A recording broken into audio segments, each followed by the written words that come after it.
The first thing in Laozi's philosophy is to acknowledge the changes in the world.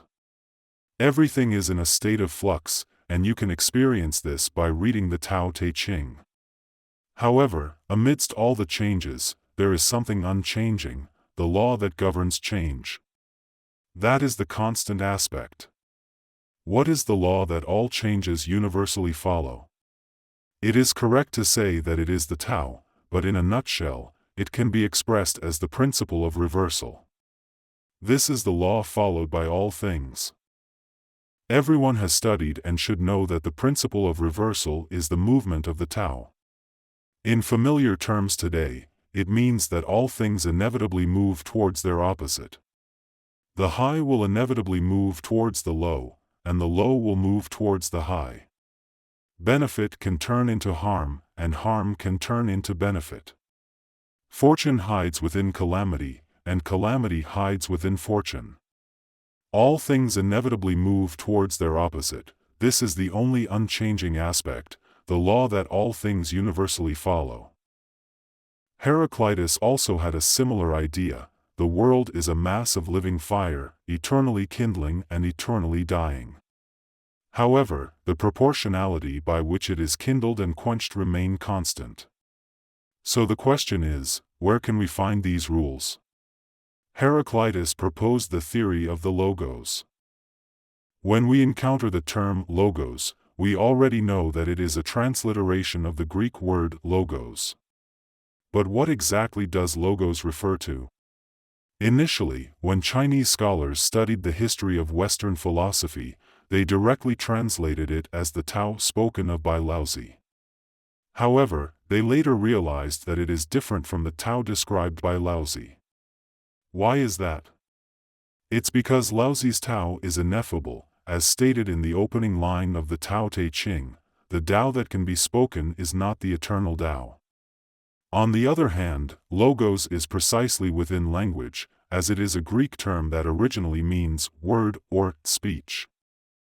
Heraclitus teaches us that things we sense in the world are always changing, so they're kind of both here and not here.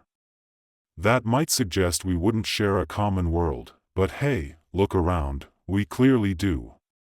In China, up north, we've got the Yellow River, in the middle, the Yangtze, and down south, the Pearl River.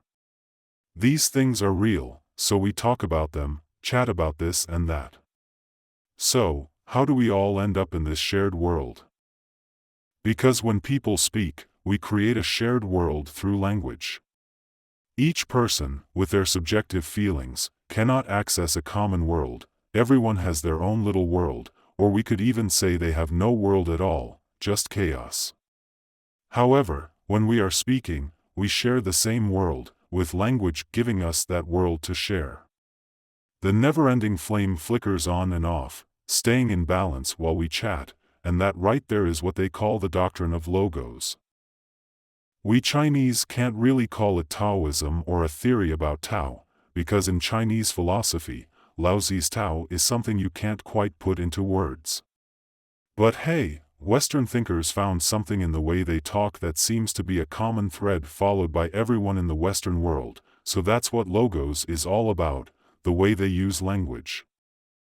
Chinese don't need to translate it anymore. Even today, we all say logos, just like how Laozi's Tao is so hard to translate. So when Westerners say Tao, it's like just using the sound, because it's impossible to fully capture it in words. Chinese folks just get Tao in a way Westerners can't, and Westerners get logos in a way Chinese folks can't. We resort to use sound to translate logos. We can't mix logos with Laozi's Tao, because it's just something that can't be brought together. An important question arises: can Eastern and Western philosophies really see eye to eye? Well, they can't. And it's unlikely they ever will, because they're built on different foundations. So, Mou Zongsan's, died 1995, efforts are pretty much in vain. The first generation of New Confucianism in China started with the teachings of the Qingzhou school and the Luoang school during the Song and Ming dynasties, also known as the Song-Ming New Confucianism. Xiong Shirley, died 1968, is the pioneer of the second generation of New Confucianism, with Mou Zongsan coming in between. Mou Zongsan spent his entire life trying to connect Eastern and Western philosophies. He wrote a book called 14 Lectures on the Integration of Eastern and Western Philosophy, published by Shanghai Ancient Books Publishing House. If you've got some spare time, you might want to check it out. Once you finish reading it, you'll see that Mou Zongsan's attempts didn't quite hit the mark. It's like we've got two options: either we make Western philosophy more Chinese, or we make Chinese philosophy more Western. But let's face it, true integration is just not possible. Remember how we turned Buddha's teachings into Zen Buddhism? Our Zen Buddhism is basically Buddhism with a Chinese twist, not exactly what Buddha originally taught. It's not so easy to find the right words for this. You know what the heart of Chinese Buddhism is? It's this thing called Prajna. We've been saying Prajna all this time without trying to call it wisdom. Why do we stick with Prajna? Because wisdom comes in all sorts of flavors, some have baggage, some don't. Trying to explain it with wisdom with baggage or wisdom without baggage just doesn't cut it. Some wisdom is weighed down by troubles, while Prajna is pure wisdom. So, we just keep it simple and stick with Prajna. A lot of our texts are still called the Heart Sutra of Prajnaparamita, also known as the Heart Sutra. Prajna remains untranslated in the full title. Trying to translate it would be a bit of a stretch and miss the mark. So, here's the deal: the core ideas of those four big nations just can't seem to agree. We were chatting about the four main thoughts of the axial age: Jewish ideas, Buddhist beliefs, Chinese thinking with Confucianism and Taoism, and the old school philosophy from ancient Greece. And guess what? They just don't see eye to eye. The key concept in ancient Greek philosophy is this thing called logos, but you know what? It's one of those words that doesn't quite translate well. The guy who came up with this logos stuff was Heraclitus, and that's why he's a big deal. In our language structure, we've created a common understanding. Simply put, you can't step into the same river twice.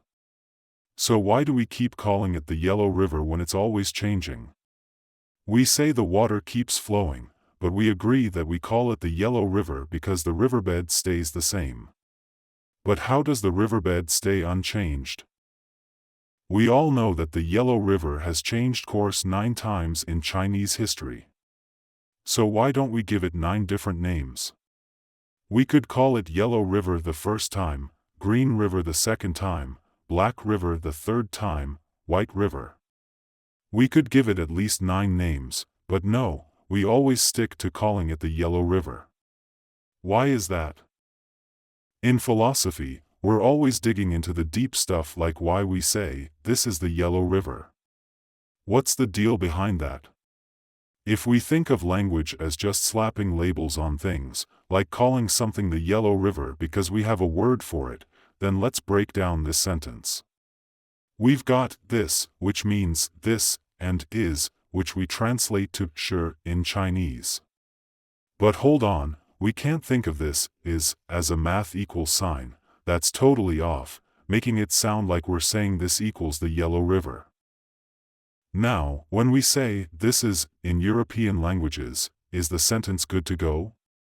Chinese folks might say it's missing something, but in English, German, and French, it's all good and can be ended with a period. So how do we translate this sentence? Not as is, but as this existence.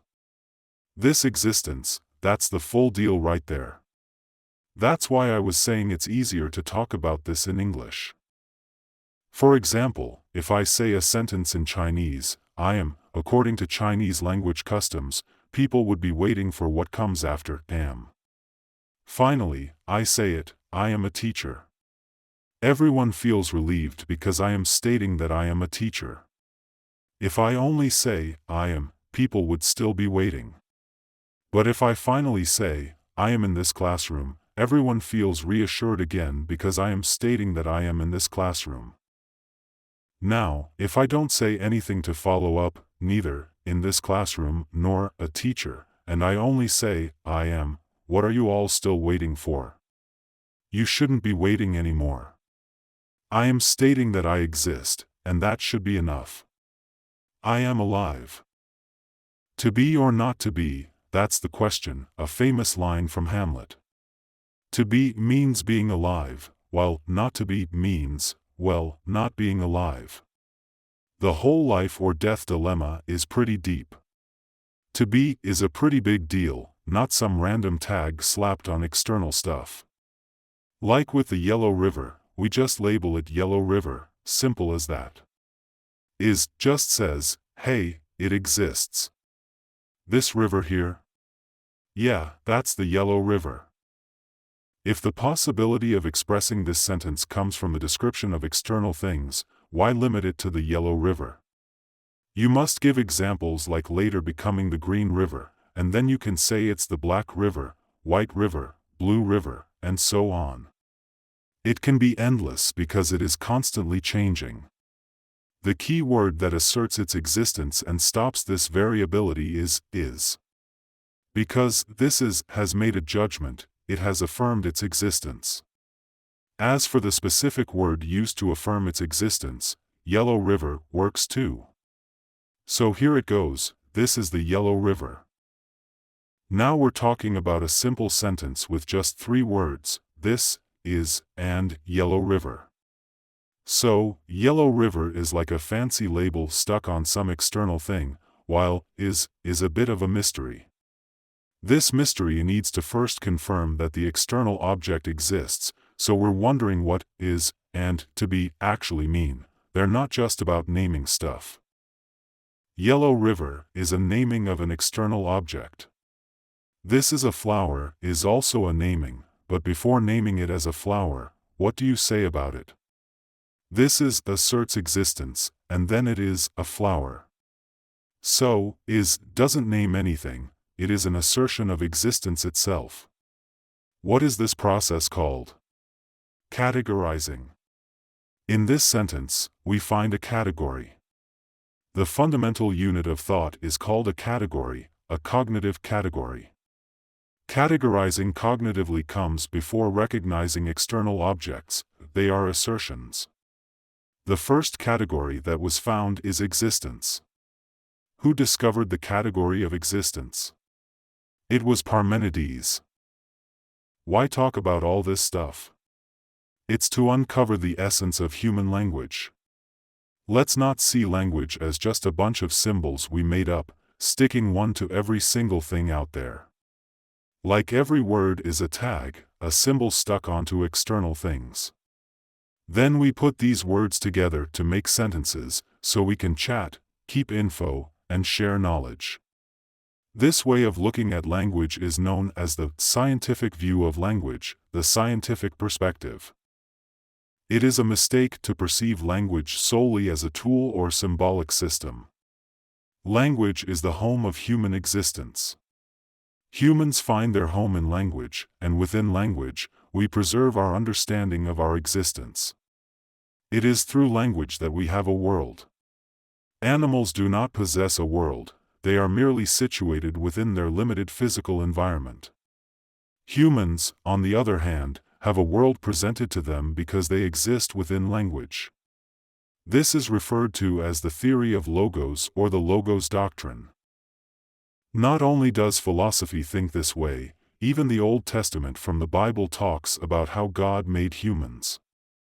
He sculpted them from clay, but that only gave them a physical form, which wasn't quite human yet. There was one more crucial step to take.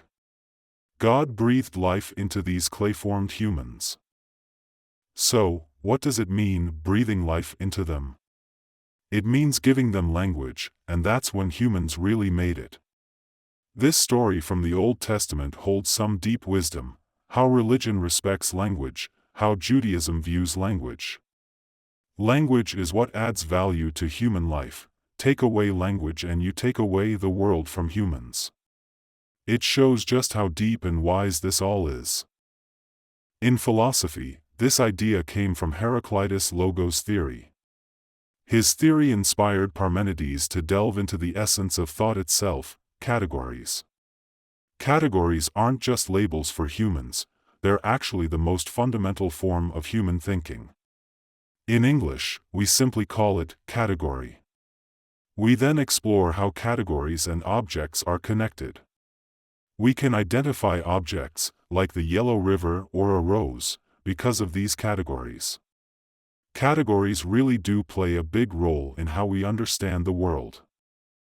It all seems a bit strange, considering our background in Western philosophy, which leans towards materialism, the belief that the world is all about physical stuff, and we just react to what's around us. So, we jokingly call it Big Ma, short for Public Marxism Philosophy class. But here's the kicker, Big Ma boils down to just 4 sentences that sum it all up. First, the world is material. Second, material things are always moving. Third, these movements follow patterns. And fourth, we can actually understand these patterns. But here's the twist, we often forget that it's people who attribute these patterns to things, they're not magically written in the sky. The key to uncovering future patterns lies in how we talk about things. It's pretty crucial stuff.